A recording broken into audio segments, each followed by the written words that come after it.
Welcome to the demo video. Here, we're taking out the seats. I was under the bus. And I was over the bus. Okay, Constant sand in the eyes. It was rough. Recommend washing the bus first. Also, everyone, those seats are heavy. Definitely well built.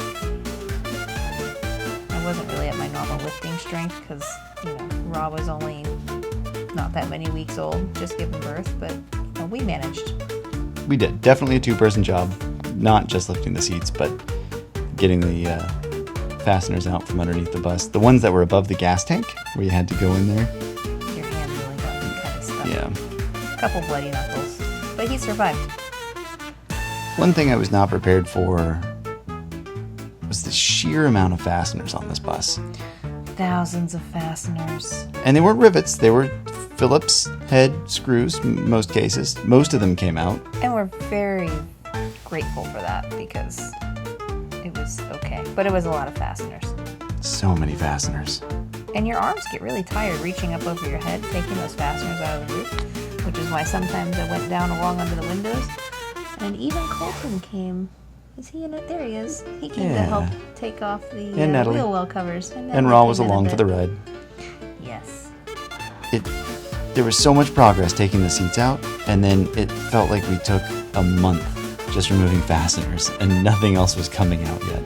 We did know that there was insulation up under those roof panels, so we left a couple of screws, I think you can see one there, to take the panels out and the insulation out later. Luckily, it was beautiful weather out.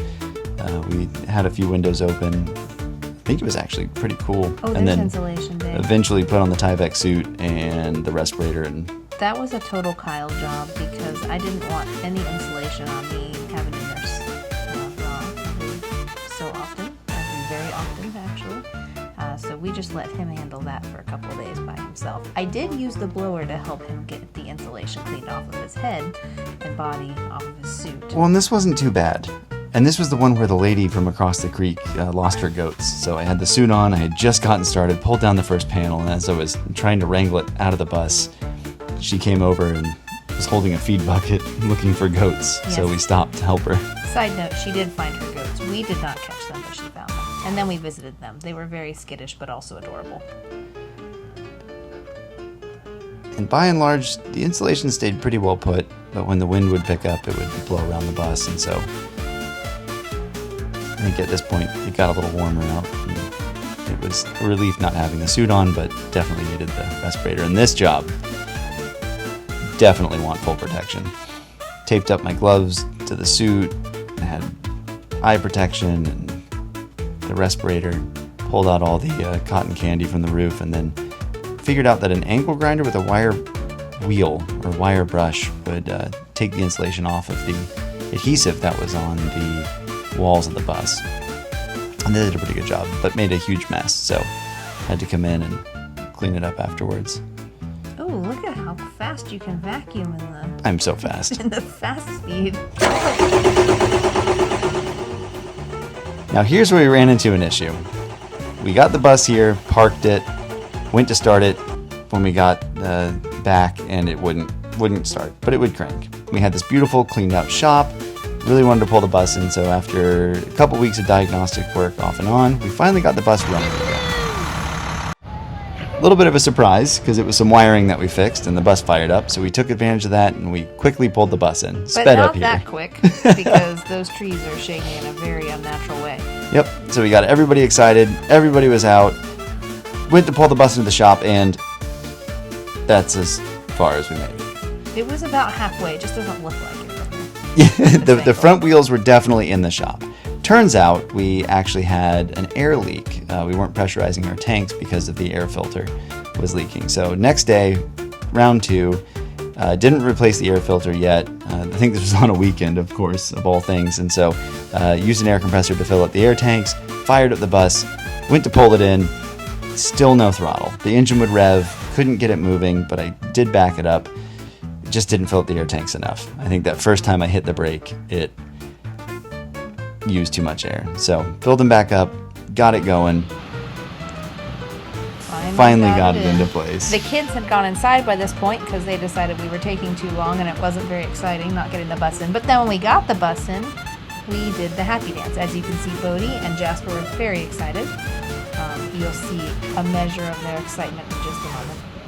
Yeah, their enthusiasm had waned just a little bit by this point, but they still We did our happy dance. mustered enough energy to dance with us. But yeah, the kids gave up on us, They did. But not the dogs. but not the dogs. The kids are excited about the bus. Their enthusiasm is just a little different than ours right now. They'll be able to see it better when it's more built. So now that it's in the shop, we can actually take the windows out and do all the things that require, well, a roof over your head. Yep. The windows came out really easily. But they However, have this weird goopy stuff. yeah, it's impressive. You got to take a look. That stuff, those strands, they stick to everything. They don't come off your skin. No, not at all. Although gasoline will remove it really well.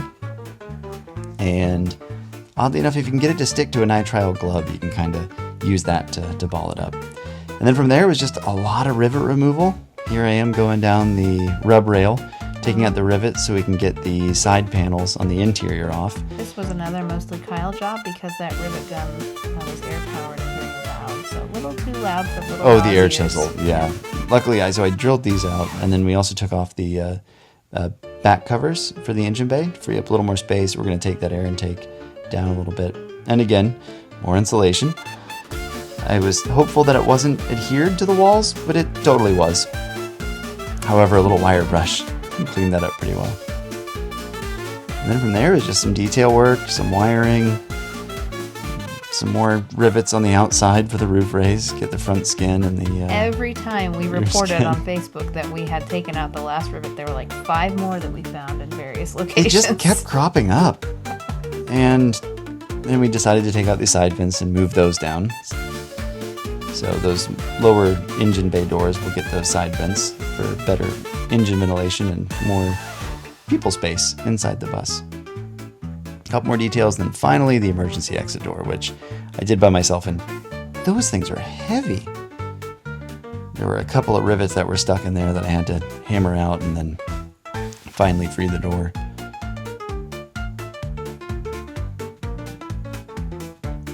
I think this is the longest time lapse of me just trying to get this door out. Just a couple of stubborn rivet sleeves that stayed behind after the air chisel. I don't remember where we were this day. Maybe grocery shopping. Yeah, finally got the door out, and then I think it was hanging by one rivet piece. And I couldn't get the door back in, and finally it came down. And that's what we've got for demolition. Wait till you see the building video. Those come soon.